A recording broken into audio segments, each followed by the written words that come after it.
नमस्कार दोस्तों, मैं राजकुमार मौर्य प्रखर इंडिया यूट्यूब मंच पे आपका स्वागत है। उत्तर प्रदेश में 2027 में विधानसभा का चुनाव है। समाजवादी पार्टी ने 2027 के विधानसभा चुनाव की तैयारी तेज कर दी है। वहीं पर दोस्तों भारतीय जनता पार्टी है जो सत्ता में है, जिसके साथ है ओम प्रकाश राजभर। हालांकि ओम प्रकाश राजभर समाजवादी पार्टी के बोर्ड से विधायक बने और इनके जो विधायक हैं अधिकतर वो सपा की तरफ है। हमारे ख्याल से राजभर के पास 6 विधायकों में से मैक्सिमम अगर होंगे तो 3 विधायक बचे हैं बस, बाकी सब सपा के साथ चले गए हैं। समाजवादी पार्टी 2027 के विधानसभा चुनाव को मद्देनजर रखते हुए राजभर समाज को अपने साथ लाना चाहती है। 22 में भी राजभर समाज समाजवादी पार्टी के साथ था और लोकसभा के चुनाव में भी समाजवादी पार्टी के साथ राजभर समाज था। नेताओं को छोड़ करके जो राजनीतिक तौर पर एक्टिव लोग हैं, जो राजभर को अपना मसीहा मानते हैं, उनको छोड़ करके, और मानना भी चाहिए, राजभर समाज को ओम प्रकाश राजभर की वजह से लोग वाकई में जानते हैं, इस हकीकत है। लेकिन दोस्तों 2024 के लोकसभा के चुनाव में आप लोगों ने देखा ओम प्रकाश राजभर को भारतीय जनता पार्टी ने टिकट दिया, इनके बेटे को लड़ाया गया और इनके बेटे अरविंद राजभर 5 की 5 विधानसभा सीटों पर चुनाव हार गए, लोकसभा घोषी बुरी तरह से हार गए। अब समाजवादी पार्टी ने किसको दिया था टिकट? 2024 के चुनाव में समाजवादी पार्टी ने रमाशंकर राजभर को लोकसभा का टिकट सलेमपुर से दिया था, जीत गए। समाजवादी पार्टी के पास रामचल राजभर जैसे बड़े नेता हैं, लेकिन ओम प्रकाश राजभर की पार्टी के बहुत करीबी रहे महेंद्र राजभर को समाजवादी पार्टी ने अपने पाले में ला लिया है। महेंद्र राजभर ने भी अपनी एक पार्टी बना ली है, जिस पार्टी का समर्थन लगातार बढ़ रहा है। 2027 के चुनाव में अखिलेश यादव की पार्टी की तरफ से चुनाव लड़ेंगे महेंद्र राजभर। हो सकता है सिंबल समाजवादी पार्टी का हो, लेकिन एक सांकेतिक तौर पर बड़े प्लान के तहत अखिलेश यादव ने महेंद्र राजभर को बुलाया, प्रेस कॉन्फ्रेंस की, सम्मान दिया। और यहां पर देख सकते हैं रामचल राजभर है, रमाशंकर राजभर है, महेंद्र राजभर है, यानी कि समाजवादी पार्टी में राजभर नेताओं की एक फौज तैयार हो रही है। और जो कि स्थापित नेता है, पहले से भी रामचल राजभर 5-6 बार के विधायक हैं और रमाशंकर राजभर पहले भी सांसद रहे, अब की बार भी सलेमपुर लोकसभा से चुनाव जीते और इन्होंने दिग्गज नेता को चुनाव लड़ाया।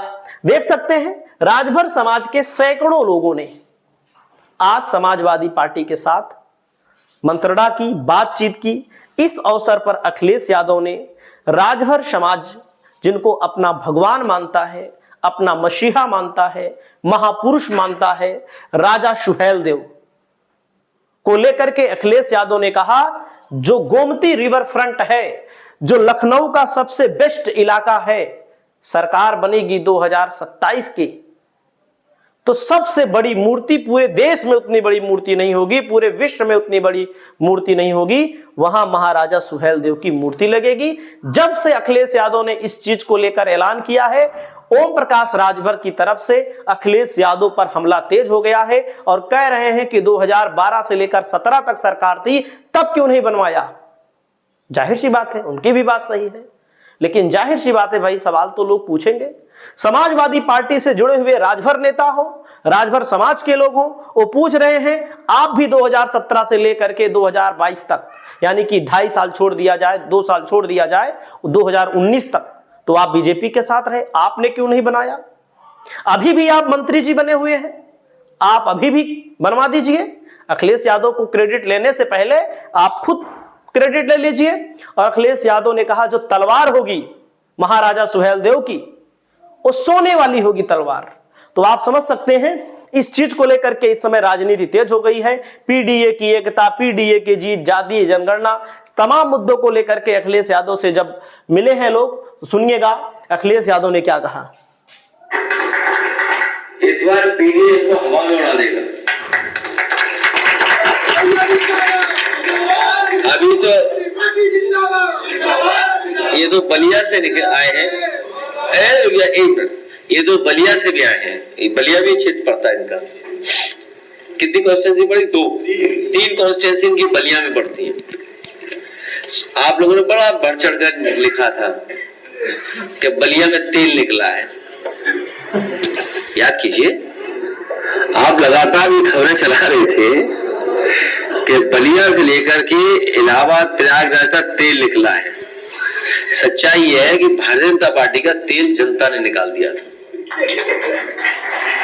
इस बार जब से कम्युनल पॉलिटिक्स को खत्म किया है समाजवादियों ने और इंडिया गठबंधन से, और जिस तरह का भारतीय जनता पार्टी का लगातार वोट का ग्राफ नीचे जा रहा है, उससे वो घबराए हुए हैं। जब लोकतंत्र, डेमोक्रेसी और बाबा साहब भीमराव अम्बेडकर संविधान हमें अधिकार देता है कि हम सवाल पूछें। अगर हम सवाल पूछते हैं तो सरकार घबरा क्यों रही है? तो देख सकते हैं अखिलेश यादव ने तमाम मुद्दों को लेकर बात की। बलिया से लेकर प्रयागराज तक भारतीय जनता पार्टी की सरकार में सुनाई दिया था तेल निकला है, अब पेट्रोल डीजल यहीं बनेगा और सब लोग को सस्ते में मिलेगा। वैसे भी आप जान रहे हैं भारत से जो दूसरे देश में ले जा रहा है वो सस्ते में बेच रहा है, हमारे देश वालों को लूटा जा रहा है। सच बात यह है, पूर्वांचल में भाजपा का सफाया हो चुका है पूरी तरह से। ये बहुत बड़ी हकीकत है, कोई माने ना माने। लोकसभा का चुनाव देख लीजिए, समाजवादी पार्टी वाले भदोही में सही टिकट दिए होते चुनाव जीत लेते, यही हार गए। भदोही, फूलपुर में जीतते जीतते हार गए समाजवादी पार्टी वाले। तो कहीं कहीं पर भारतीय जनता पार्टी अभी थोड़ी बहुत बची है। बाकी हकीकत यह है कि लोग वोट देना नहीं चाहते हैं और राजभर समाज के लोगों ने तो ठान लिया है कि अब की बार ओम प्रकाश राजभर को भी सबक सिखाना है और यहाँ पर राजभर समाज के नेताओं को अखिलेश यादव आगे बढ़ाने का काम कर रहे हैं। तो समझ रहे हैं दोस्तों, सच बात है कि अखिलेश यादव 2017 में, 2022 में, 2017 में अपने विकास के नाम पे वोट मांग रहे थे। कह रहे थे कि हमने 100 नंबर चलवाई, 108 नंबर चलवाई, 102 नंबर चलवाई, जिला अस्पताल में ये करवा दिया, वो करवा दिया, ट्रामा सेंटर बनवा दिया, बिजली का घर बनवा दिया और मेट्रो स्टेशन बनवा दिया, मेट्रो ट्रेन चलवा दी, एक्सप्रेस भी बना दिया। इस पर कोई वोट देता नहीं है। एकदम साफ साफ बात है, भाजपा वाले अगर वोट मांगना शुरू कर दे कि हमने मेडिकल कॉलेज बनवा दिया, हर जिले में बनाया है, जाहिर सी बात है, हमने सड़क बनवा दी, हमने बिजली दे दी, तो इस पर कोई वोट नहीं देता है। जाहिर सी बात है, समाजवादी पार्टी का फंडा डायरेक्ट है कि अब भारतीय जनता पार्टी को बदनाम करो। जैसे भारतीय जनता पार्टी ने अखिलेश यादव को बदनाम किया था, यादवों की सरकार है, या अब अखिलेश यादव ठाकुरों की सरकार घोषित कर चुके हैं और रोज यही कहते हैं। तो जिससे लोगों के दिमाग में मैसेज जाता है। और आने वाले समय में आप देखिएगा 2027 का चुनाव होगा, ओम प्रकाश की राजनीति, ओम प्रकाश राजभर की राजनीति पर कहीं ना कहीं बुरा असर पड़ने वाला है। बाकी आपकी जो भी राय हो, आप अपनी राय को बताइएगा। नमस्कार।